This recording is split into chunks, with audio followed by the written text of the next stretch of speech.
If you get people reaching out interested in your offers, but they don't end up buying, you don't have a lead generation or marketing problem, you have a sales problem. A lot of people don't know how to conduct a sales conversation. They think if people reach out, all they have to do is send the information about the program or product and people will buy. But a sales conversation is the gap that you need to fill to get people from interested and inquiring to giving you their credit card and spending money. And there needs to be a conversation or a process to do this, because just because somebody reaches out doesn't mean they're ready to spend their money. Even if they say they love you, they've been following you, they want help, they still need the sales conversation to convert. Number one, you have to build rapport. You have to make people feel comfortable, but not too comfortable and not too friendly. Create a genuine connection. The next part is setting the frame for the call. You're basically setting the expectation. Like, we have this amount of time. This is what we're going to cover. If we determine a good fit, I'll let you know what I recommend and what the details are for next steps. The next part is you're going to go through a series of questions on the different areas you focus on for your niche to really paint a picture of their current reality. Let's say you help people with their gut health. You probably have questions you want to ask them about their diet, their routines, their exercise, and supplements. You essentially want to create a baseline for where they're at now, and then act like a doctor that's giving them a diagnosis to show them the root problems of what these signs and symptoms are all pointing towards. Because they're coming to you to not only solve problems, but to be more aware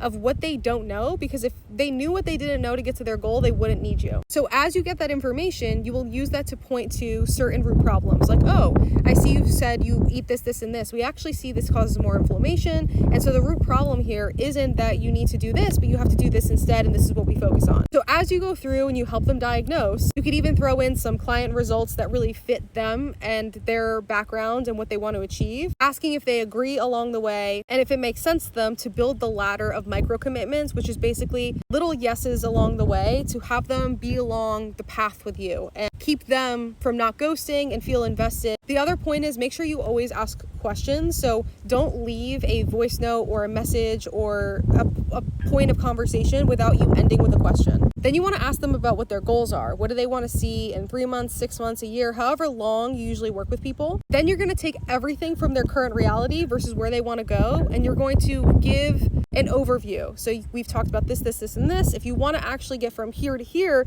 here are the focus areas and here's why it's important. Ask if that makes sense to them if they have any questions. Then you're going to go to connecting that overview to the offer that's going to be the best fit to achieve those goals. You're going to go over the offer, ask if that makes sense, and then you're going to give the price, the investment, the details, next steps.